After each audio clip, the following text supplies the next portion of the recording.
Nintendo,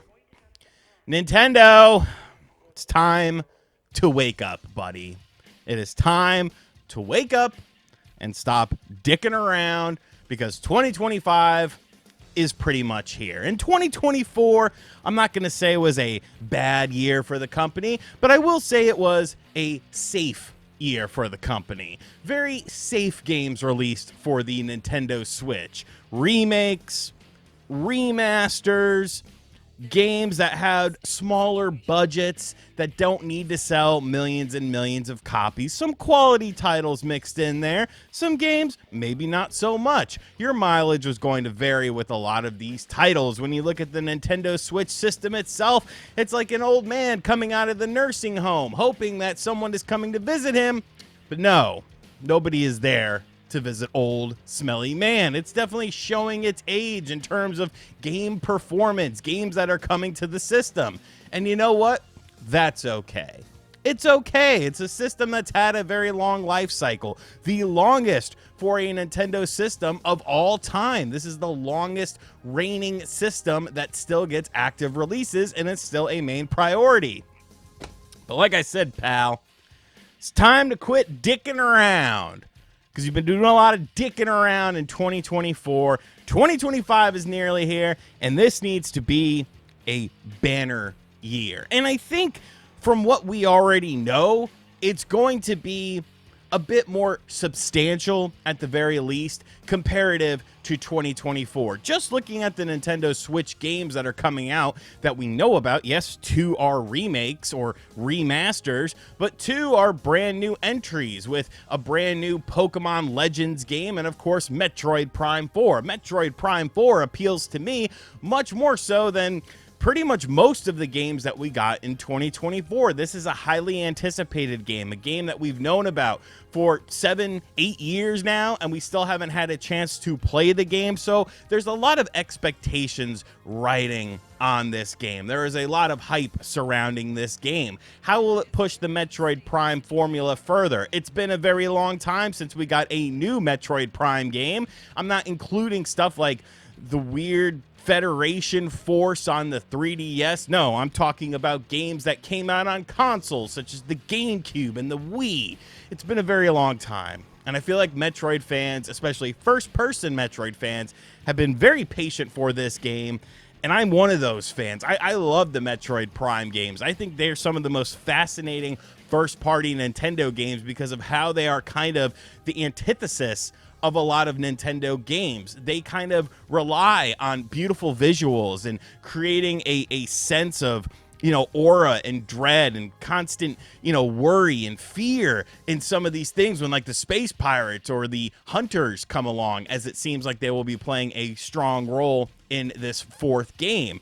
But beyond that, obviously, it's time to put Old Yeller out to pasture. It is time to move on from the Switch. And the Switch, great system, great life cycle, maybe a little bit too long, but the technology within the Switch, the games that come out for the Switch, they're obviously a bit of a step behind with some of the newer games that are coming out. A lot of third-party entries are now missing out on the Nintendo platforms because of how old the Nintendo Switch is. And I'm not saying that third parties are, essential for a Nintendo platform, because realistically, I mean, they haven't been since, the Super Nintendo, back when you could get all the Squaresoft games on there. But you want to have some of the bigger titles come to the platform. And that, of course, is where the big elephant in the room comes into play, the Nintendo Switch 2. How are you going to handle this?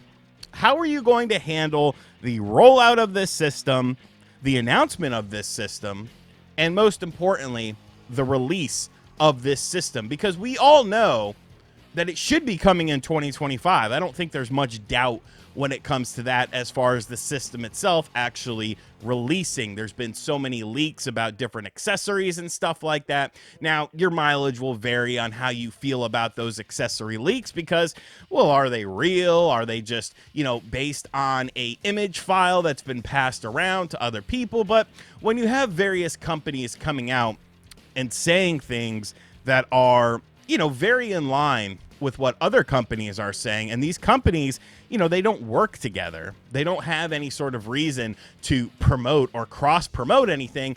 You start to think, well, maybe there is some, fire to this smoke. Maybe there is something going on within this. Now, we do know at the very least that this system will be somewhat unveiled before March 31st of 2025. And a lot of people are hoping that it happens in January, because you kind of get into that territory where, are you really going to do a Nintendo Direct before the Switch 2 is revealed?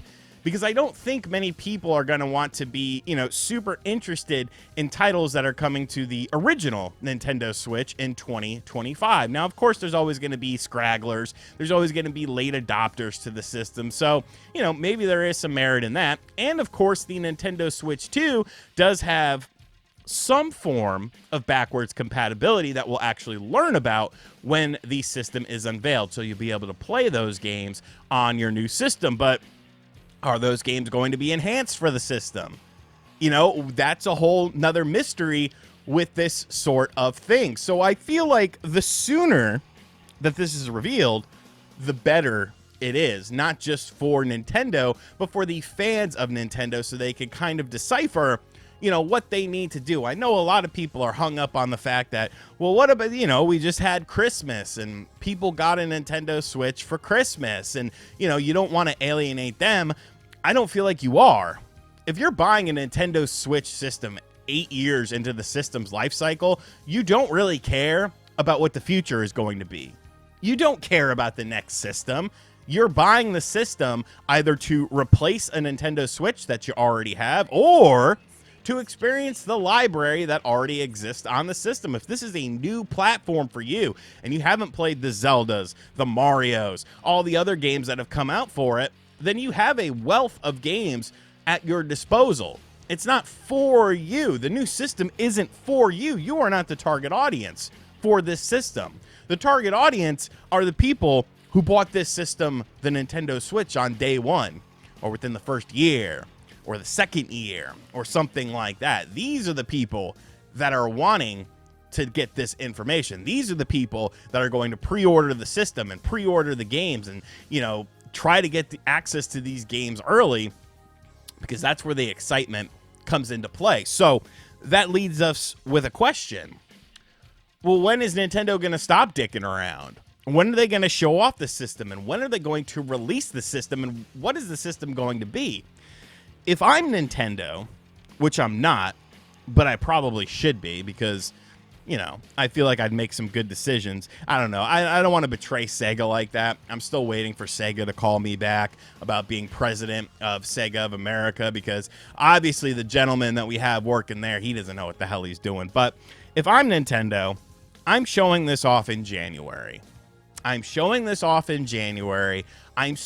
year off with a bang. I understand it's not a competition anymore between Xbox, PlayStation, and Nintendo. But to some degree, you all make video games, and you all want people to play video games on your platforms, or on, if you're Xbox, on something that's attached to your platforms. And obviously, PlayStation is going to have a stronger year in 2025, because 2024 was a bit slow for them. Xbox kind of got started up at the end of 2024 with games like Indiana Jones, my game of the year. But 2025 could be a lot better for them, with a lot more games coming out, because we know about a lot more games. You want to capitalize on things, and you want to be fresh in people's minds. So if I'm Nintendo and I'm not dicking around, I'm showing this thing off in January. It doesn't need to be the first week, second week of January. It could be towards the tail end of January, but I'm getting that out of the way.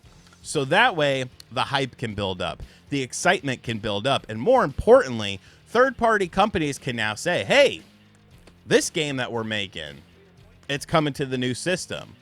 This game that we're working on is coming to the new system. This game that we're planning is coming to the new system. I might even refresh people's memory in the month of March, because I don't feel like it's going to, I know there is like this whole mindset that, oh, the system might come out in March. And like, I don't know, man, that makes no sense to me. because the earliest it's going to be unveiled is January at this point in time. So a 2-month lead up, I just don't feel like that's quite enough. It is very different than what we've seen pretty much any company ever do, and I don't think Nintendo is going to try and buck that sort of trend, but I do feel like a late spring, early summer release is on the table with this. It just kind of depends, because we have to go back to what we know about the standard Nintendo Switch. January, Donkey Kong's Radical Ripoff comes out. I'm not buying that game. March, Xenoblade Chronicles X Definitive Edition comes out. I am buying that game. I'm super stoked to play that game. That game rules. If you've never played Xenoblade Chronicles Definitive, or you've never played Xenoblade Chronicles X on the Wii U, which I don't blame you because it was on the Wii U, that game is awesome. It is my favorite Xenoblade game by a country mile, and I highly suggest that game. But then you have the aforementioned Pokemon game. You have the aforementioned Metroid game. So could this potentially slip into the fall season for Nintendo? And then you have, more of a build-up. You have more of a pre-order window. You have more of an opportunity to not only showcase the games that you are putting on the Nintendo Switch 2, but you're allowing third-party companies to also announce games for your system's successor. That's where things get a little bit murky for me, because I'm not 100% sure that it is going to be like a spring or summer release. It kind of makes more sense for it to be a fall thing, but at the same time, Nintendo does march to the beat of their own drum. The problem is the drum has gotten kind of quiet. You kind of, a little drummer boy in the background. I don't know if he drank some booze before he was playing, but I don't hear the rum-pum-pum-pum, rum-pum-pum-pum, rum-pum-pum-pum, me and my drum. I remember in preschool, I wanted to be the little drummer boy, and I was not picked. And I was very mad about that. And instead, I had to play the stupid bell that had like I remember it was a green bell. And I had to play, why couldn't I be the drummer boy? I should have been the drummer boy. I was the loudest kid there. Surprise, surprise. But it's time to stop dicking around. It's time to stop. Just be confident. Be confident. And I know you do things on your own time. I know you do things on your own accord. Be patient, RGT. We've been patient for a very long time. We have been patient for a very long time. It is time to unveil things. It's time to get people excited about your system. It's time to expand Nintendo Switch Online. It's time to add new consoles to it. It's time to add new features to Nintendo Switch family of systems. It's time to showcase new controllers, new accessories, new peripherals, new games. It's time. Quit dicking around. But that's just my opinion. Maybe your opinion's a little bit different. Let me know in the comments section down below. I guess the main question is, what do you think the timetable is for all of this? Is it going to be, sooner rather than later? Are they going to drag their feet until March and then do like a fall release of the system? I think once you talk about it and once you show it off, that's when the floodgates open. That's when the games get announced. That's when all the rumors start circulating and everyone starts getting crazy. And I think that's going to be a very beautiful time. I haven't been around. I kind of was for the launch of the Switch, but I wasn't full time. I was still doing Nintendo enthusiast stuff. I was still working a day job, so it was hard for me to be able to cover stuff like this. But I'm just thinking of it from a business perspective. This is going to be so much fun. Like, just covering all this stuff. Let me know, though. What do you think the timetable is for the system? Do you think Nintendo's dicking around? I'm sure there'll be some people who are like, oh, 2024, this is the best year ever for Nintendo. And I'll just be like, hey, man, that's your opinion, and that's cool. What about my Knicks? 8 straight in a row, baby. Suck it. And as always, guys, thank you for checking out this video. If you are new to the channel, make sure you hit the subscribe button. This is my last video for 2024. I don't know when I'll start again in 2025. Maybe tomorrow. Who the hell knows? And as always, I'll catch you guys on the next video. Later.